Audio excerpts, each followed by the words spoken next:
Regardez-moi ce magnifique terroir de Chouilly. Madame, monsieur, bonjour, bienvenue pour une nouvelle édition des Chroniques Vigneronnes. Nous sommes donc à Chouilly, à quelques kilomètres d'Épernay, et je vous emmène à la rencontre de Vincent et d'Antoine Genet, Champagne Michel Genet, à Chouilly.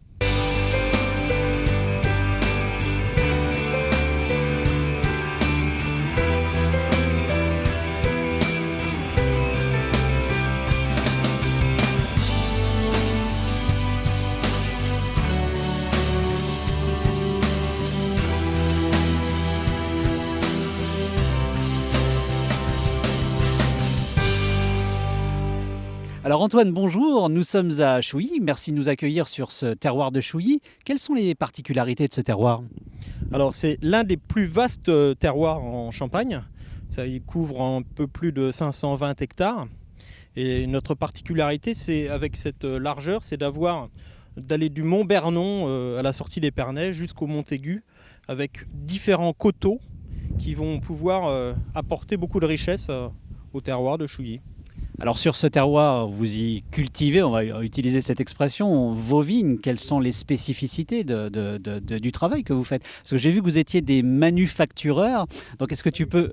Manufacteur, pardon. Alors est-ce que tu peux me décrire ce qu'est un manufacteur? Alors on a insisté sur le côté manufacteur parce que depuis maintenant 25 ans, depuis qu'on travaille tous les deux avec Vincent sur l'exploitation, on a repris en quelque sorte un petit peu beaucoup plus de travail manuel. La génération de nos parents avait été vers un progrès technique qui permettait de avoir moins ce côté manuel. Et nous, depuis plusieurs années maintenant, on insiste sur ce côté manuel, on a arrêté un petit peu de mécanisation dans les vignes pour revenir vraiment à des basiques, le palissage à la main, on embauche du personnel, beaucoup de choses sont faites à la main. C'est donc ce retour au traditionnel finalement qui fait la valeur ajoutée aujourd'hui du Champagne Michel Genet? La valeur ajoutée, je pense qu'elle vient surtout, et on insiste beaucoup là-dessus, sur la richesse du terroir de Chouilly, justement. Nous, ce qui nous intéresse, c'est d'exprimer ce terroir.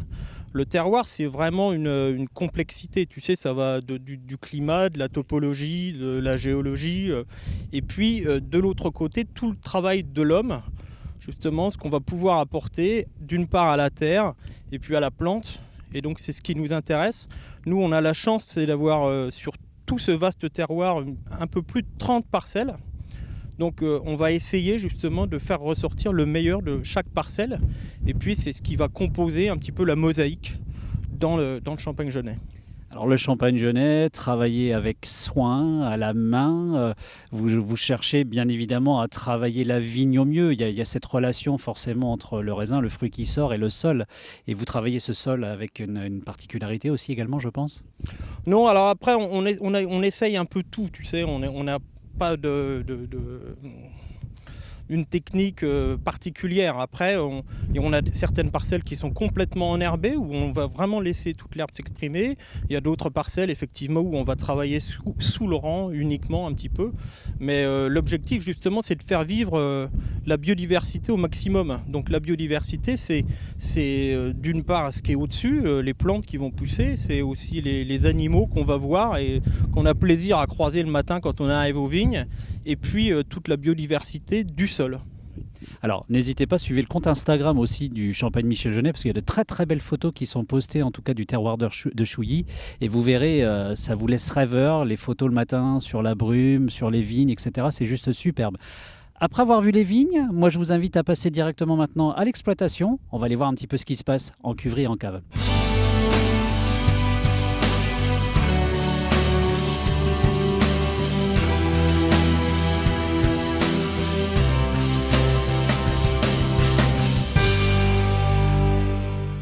Christophe, on était tout à l'heure sur le vignoble de Chouilly. Je te présentais la mosaïque de nos parcelles sur ce vaste terroir.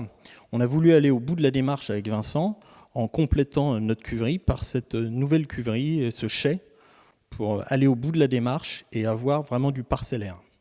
Alors on le voit, c'est une très belle mosaïque entre le bois, l'inox, c'est absolument superbe, c'est un lieu superbe. On va accueillir Vincent qui lui va nous parler des vins cette fois-ci. Vincent, moi je suis ravi de t'avoir dans ces chroniques vigneronnes. Avec ton frère Antoine, vous avez fait un travail absolument fantastique, en tout cas dans cette cuverie. Est-ce que tu peux nous parler un peu plus précisément des vins cette fois-ci? Oui, bien sûr. Alors Antoine s'occupe, c'est vrai, plus de la partie des vignobles et moi plus de la partie vinification. Et en fait, il m'amène de très très beaux raisins. Donc c'est ça c'est très important parce que faire du champagne, c'est simplement, enfin simplement, je vais dire, appliquer une recette de cuisine un peu, c'est vinifier. Simplement, c'est comme dans la cuisine, les chefs, si on leur donne des mauvais produits, c'est pas possible de cuisiner du gastronomique. Et nous, ce qu'on cherche, c'est vraiment le côté gastronomique de nos vins. On cherche vraiment à avoir ces arômes de terroir, ces arômes, cette matière, ce goût du vin et vraiment cette matière, pas des vins fluets. Donc on va pour ça justement vinifier parcelle par parcelle. Oui, vous faites un travail très très important sur le parcellaire, même s'il n'y a pas, je crois, de cuvée avec un nom de parcelle bien spécifique, mais vous travaillez, enfin vous avez une manière de travailler qui est très très parcellaire, je crois, hein. Oui, oui, alors c'est vrai qu'on s'est bien équipé aussi. Bon, alors à la fois, on voit bien avec toutes ces petites cuves qui sont déjà thermorégulées, mais aussi ces dernières années, on a fait de gros investissements concernant le pressoir, la cuverie de débourbage, puisque les belons sont thermorégulés. Et là, on est allé au-delà du cahier des charges du CVC. Et ce sont de gros investissements qui ont été faits et qui nous permettent justement de vinifier séparément. Donc, là, on a terminé les fermentations alcooliques, on a terminé les fermentations malolactiques. On va ensuite laisser le vin. En fait, nous, notre philosophie, c'est de laisser le temps au vin. C'est surtout pas précipiter les choses. Donc, on ne soutire pas aussitôt la fermentation alcoolique terminée. On laisse les vins sur les lits. On va avoir plus de matière, plus de gras dans ces vins. Et ça va nous permettre vraiment de déguster fin janvier et de pouvoir faire des assemblages. Donc on ne va pas forcément. Alors on a une parcelle qui va servir à nous faire une cuvée parcellaire, mais ça, elle sortira que dans quelques années parce que c'est un millésime. Donc quand on démarre à faire un millésime, et comme on a 6 ans de stock, eh bien, il faut attendre. C'est un peu c'est assez frustrant en fait, notre travail de vigneron, c'est qu'à chaque fois qu'on fait un essai ou à chaque fois qu'on met quelque chose en place, il faut attendre des années et des années avant de pouvoir goûter enfin le produit final. Alors on le sent, hein, on le sent vraiment, le soin, le temps, le travail à la main, ça donne effectivement de très très belles cuvées. Est-ce qu'il y a peut-être des cuvées emblématiques par rapport à la maison justement? Alors nos cuvées, on va dire qu'elles sont toutes emblématiques. On les vend un petit peu partout dans le monde aujourd'hui et ça c'est bien. Alors on a en fait notre cuvée, notre plus importante cuvée, c'est la MGBB Spirit, qui signifie en fait Michel Genet, blanc de blanc et spirit, parce que c'était une cuvée qui s'appelait avant l'Esprit, que notre cuvée Esprit, et donc on a voulu un peu angliciser. Et comme on vend plus de 50% à l'export aujourd'hui, c'est vrai qu'on a beaucoup, donc on a cette cuvée, mais ensuite, alors ça ce sont forcément des blancs de blanc, on ne rentre que le chouilly, c'est important, il faut le dire. On ne rentre que des cuvées de chouilly aujourd'hui, et donc on a cette cuvée-là. On a ensuite cette cuvée qui est faite en nature. C'est la même cuvée, mais qui n'est pas dosée du tout.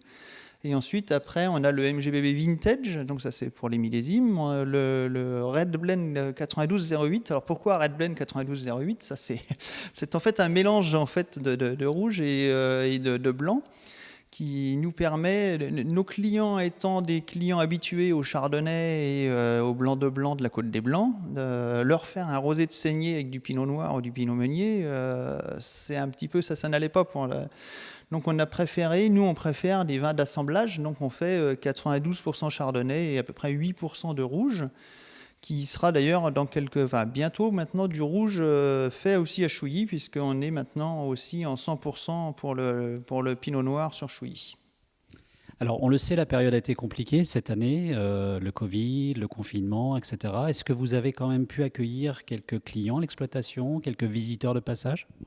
Alors des visiteurs, on en a eu beaucoup moins que d'habitude forcément, et puis on a eu une période très calme effectivement de mars, avril, mais jusque juin en fait. Mais on ne se plaint pas au niveau commerce, puisqu'on vend beaucoup à l'export et on a des très très beaux marchés, et on vend aussi beaucoup de plus en plus même en gastronomie. On a un très très beau réseau sur Paris avec des chefs, même des chefs assez connus, assez connus, qui passent régulièrement à la télé. Donc ça, c'est une bonne clientèle. Bon, naturellement, le Covid oblige, et ça a été forcément un petit peu plus calme.